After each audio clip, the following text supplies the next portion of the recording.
Dave Hyde with Omar Kelly after the Dolphins opening loss to Seattle 12-10. Weird locker room because you would go from talking football and a crushing loss for the Dolphins, one of those would-have, could-have games that we've seen a lot of, to social issues. Yep. As 4 Dolphins kneeled during the National Anthem, during the game. We'll start with a social issue. I'm all in favor of free speech. They can do what they want. At the same time, they can get criticized for it too. Democracy sometimes is loud and sloppy, and out of this comes discussion, hopefully, and hopefully some educated discussion. Yeah, definitely educated discussion. I'm not sure everybody knew what they were standing up for outside of making a statement about social injustice. Arian Foster talked about how NFL players have this platform. They should use it for the right reasons.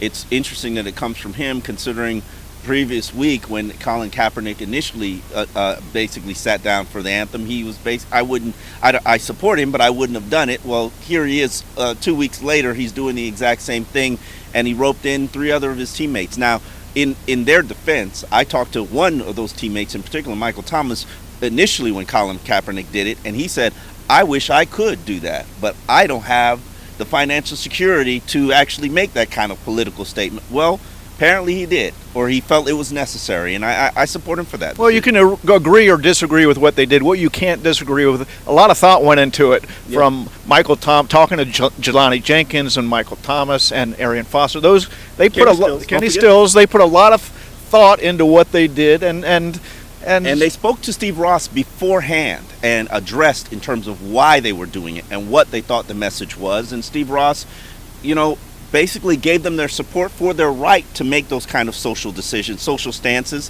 And Steve Ross has his own Rise platform, which is trying to create sort of awareness and social equality.